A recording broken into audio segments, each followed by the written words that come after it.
इस वीडियो में हम स्पेशली कवर करेंगे जो लास्ट पॉइंट हमने डिस्कस किया था कि हम बैटरी करंट्स को जो है किस तरह कंट्रोल कर सकते हैं। ठीक है, बैटरी करंट्स को कंट्रोल करने के लिए सबसे पहले तो आप यहाँ सिस्टम वर्क मोड में आएंगे। ठीक है, ये हमारे पास रिजर्व एसओसी है, ये हम पहले वीडियो में डिटेल डिस्क्रिप्शन दे चुके हैं कि अगर हमने सोलर के बाद बैटरी को यहाँ पे ड्रेन करवाना है, ठीक है, तो कितने परसेंट तक हमने जो है ना बैटरी को ड्रेन करवाना है और उसके बाद शिफ्ट होना है ग्रिड पे, तो ये वो वैल्यू है। ठीक है, ये 75 पे आके 100 से 75 तक हमारी बैटरी यूज़ होगी सोलर के बाद, और फिर हमारा शिफ्ट कर जाएगा ग्रिड के ऊपर। अब इन केस हमारा ग्रिड चला जाता है तो हमारी जो बैटरी है वो 75 से लेके अप टू हमारे पास वैल्यू है, ठीक है, शट डाउन की, उस तक वो यूज़ होगी।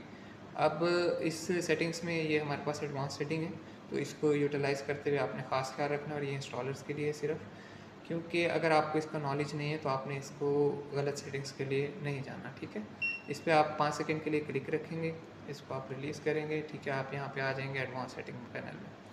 अब आपके पास बैटरी में आप सबसे पहले चले जाएंगे। ठीक है, आपने यहाँ कॉम पे क्लिक करना है, डॉट पे। अब हमारी बैटरी रेंज जो है हमारे पास सेट है हमने, क्योंकि बैटरी यूज़ की हुई है कम्युनिकेशन वाली, तो हमारे पास 10% से 100% तक बैटरी, ठीक है, रेंजेस हमारे पास हैं।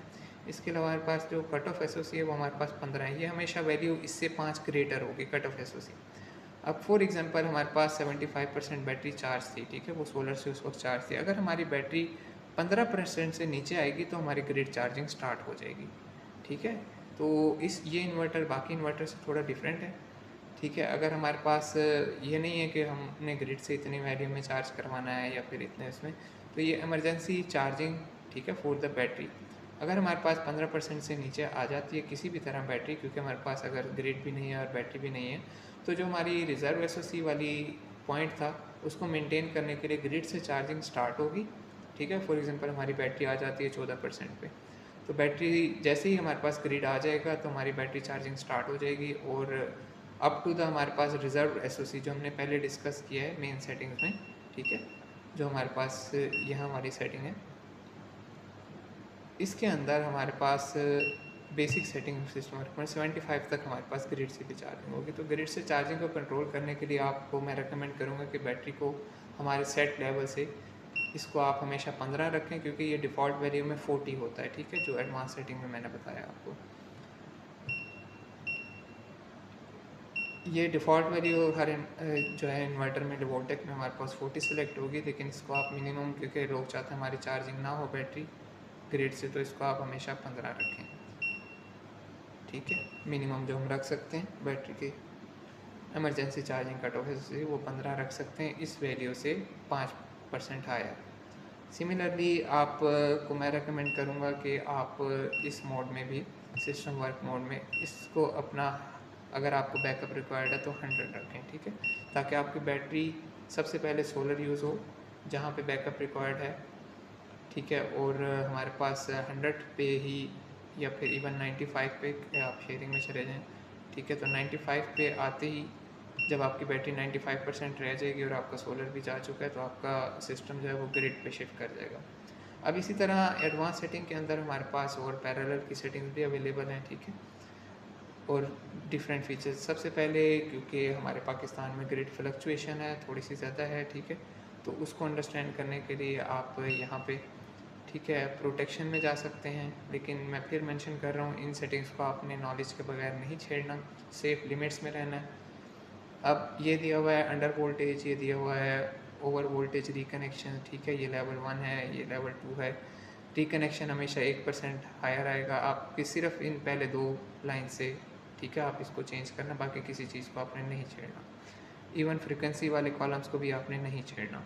सबसे पहले आप फॉर एग्जांपल चाहते हैं कि आपका जो वैल्यू है, ठीक है, रिकनेक्ट वाली, जब हम इसको एडिट नहीं कर सकते, फॉर एग्जांपल हम इसको 84 भी नहीं कर सकते जब तक हम फर्स्ट वाली वैल्यू को एडिट ना कर लें। अगर फॉर एग्जांपल हम इसको 83% करते हैं, बेस वैल्यू आपकी 230 वोल्टेजेस, ठीक है, उसका 83% तक ये इन्वर्टर, ठीक है, वर्क करेगा, और उसके बाद जो है अब हम इसको 84 कर सकते हैं। ठीक है, सिमिलरली जो ओवर वोल्टेज वैल्यू है वो, इस पर भी आपने सेफ रेंज में रहना है।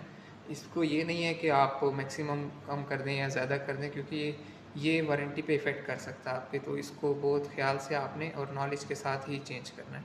और ओवर वोल्टेज वैल्यू को भी इसी तरह, अगर हमारे पास वो 110 थी तो हम इसको 112 पे ले जाते हैं, कहीं पे हमारे साइड के अगर वोल्टेज ज़्यादा आ रहे हैं तो उस पर वो कवर हो जाए, ताकि और इसका रिकनेक्ट को इसमें भी सेम है कि अगर हम पहले रिकनेक्ट करेंगे तो वो वैल्यू ऐड नहीं होगी, इसलिए पहले हमें लेवल 1 को चेंज करना होगा। इसको हम 112 करेंगे और इसके रिकनेक्ट को हम 111 कर देंगे 111। तो ये हमारे पास ओवर अंडर वोल्टेज का सेक्शन था, और प्रोटेक्शन सेक्शन ये 4 पॉइंट्स ही आपके कंसर्न होंगे, और इसी से ही इसको भी एडजस्ट नॉलेज के साथ करना है। इसके बाद हमारे पास आ जाता है, ठीक है, ये सारे इन सेटिंग्स को नहीं छेड़ना ताकि आपकी डिवाइस को कोई भी वारंटी इफेक्ट ना आए।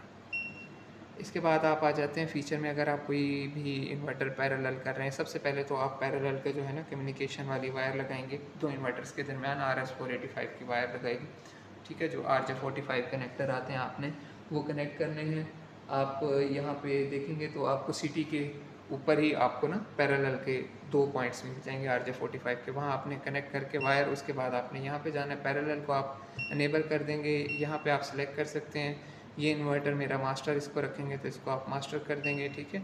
और इसकी आईडी फिर भी 1 देंगे आप। अगर ये इन्वर्टर जो सेकंड होगा जिसको आप एज अ स्लेव चलाएंगे, क्योंकि मास्टर एक ही होगा जिसके साथ आप बैटरी की भी कम्युनिकेशन करवाएंगे, और सिर्फ़ और सिर्फ जितनी भी कमांड्स हैं वो मास्टर को ही दी जाएंगे, ठीक है। फिर आप सेकंड इन्वर्टर जो आपका स्लेव होगा उसको आप स्लेव सेलेक्ट करके और इसका एड्रेस भी चेंज कर देंगे यहाँ पे, ठीक है। तो ये पैरेलल का प्रोसेस है, लेकिन उसके लिए आपको PST-400 भी रिक्वायर्ड होगी, और आपने मेक श्योर करना है कि आपका इन्वर्टर अपडेटेड है। जो इन्वर्टर के अपडेट का प्रोसेस है एप्लीकेशन से आप खुद भी कर सकते हैं, ठीक है, इंस्टॉलर साइट से, तो वो भी आपको नेक्स्ट वीडियो में हम शेयर कर देंगे। फ़िलहाल इन सेटिंग्स को भी, जो भी आपके एडवांस सेटिंग है, बगैर नॉलेज के आपने नहीं छेड़ना, ठीक है। ये हमारे पास बेसिक इसकी जो एडवांस सेटिंग्स थी उसके लिए वीडियो है, तो इसके बारे में कोई भी मज़ीद क्वेश्चन हो आप कमेंट्स में भी ड्रॉप कर सकते हैं। Thank you.